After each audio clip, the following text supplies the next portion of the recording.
கர்த்தர் செய்த மகத்தான கிரியைகளை எல்லாம் உங்கள் கண்கள் கண்டது.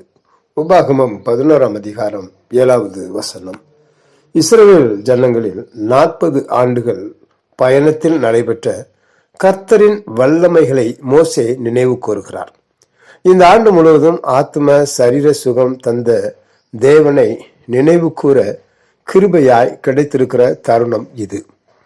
கடவுளுக்கு நாம் நன்றி செலுத்துகிறவர்களாக இருக்க வேண்டும். ஆத்ம நன்மைக்காய் தேவனுக்கு நன்றி செலுத்துங்கள். தேவன் தம் பாவங்களை மன்னித்திருக்கிறார். ஆலயம், ஆராதனை, திருவிருந்து ஆகிய கிருபையின் எத்தனைகளை தந்திருக்கிறார். இந்த ஆண்டு முழுவதும் தந்த சரீர நன்மைகளுக்காக நன்றி செலுத்துவோம். இந்த ஆண்டை நம்மோடு துவக்கிய சிலர் இன்று நம்மிடத்திலே இல்லை. நமக்கு சுகம், பலன், ஜீவன் தந்த கர்த்தரை துதிப்போம். நம் குடும்பத்தில் செய்த நன்மைகளுக்காக கர்த்தரை துதிப்போம். வேலை வாய்ப்பு, திருமணம் ஆகியவற்றில் நமது பிள்ளைகளை ஆசீர்வதித்து கர்ப்பத்தின் கனிகளை தந்திருக்கிறார். கல்வி, தொழில் மற்றும் வியாபாரத்தில் நல்ல விருத்தியையும் கர்த்தர் தந்திருக்கிறார். அதற்காகவும் அவரை நாம் துதிப்போம். கடவுள் நமக்கு நல் மனது பொருந்தக்கூடியவராக இருக்கிறார்.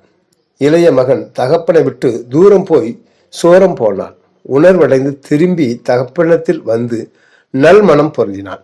பரிசுத்த ஆவியானவர் உணர்த்தியும் மனசாட்சியை மழுங்கி மனம் போல ஜீவித்த நாட்களை எண்ணி பார்ப்போம். கிருபையின் எத்தனங்களை அசட்டை பண்ணி களியாட்டு, பொய், பெருமை இவைகளை துணிந்து செய்திருக்கிறோமா?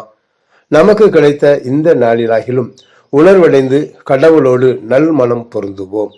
கடவுளுக்கு நல்ல தீர்மானம் பண்ணுவோம்.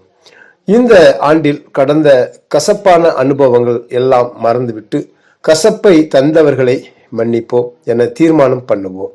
தேவனுடைய சித்தத்திற்கு கீழ்ப்படிந்து இடரலற்ற ஊழியத்தை நிறைவேற்றுவேன் என்ற தீர்மானம் பண்ணுவோம். ஆவியின் கனிகளை வெளிப்படுத்தி ஆத்தும ஆதாயம் செய்வேன் என்று தீர்மானம் செய்வோம். ஆண்டு முழுவதும் வழி நடத்திய தேவன் தொடர்ந்து நம்மை வழி நடத்துவாராக. ஆமேன். இன்று ஆண்டு நிறைவு நாள். கர்த்தர் செய்த நன்மைகளை எண்ணி துதிக்கும் நாள்.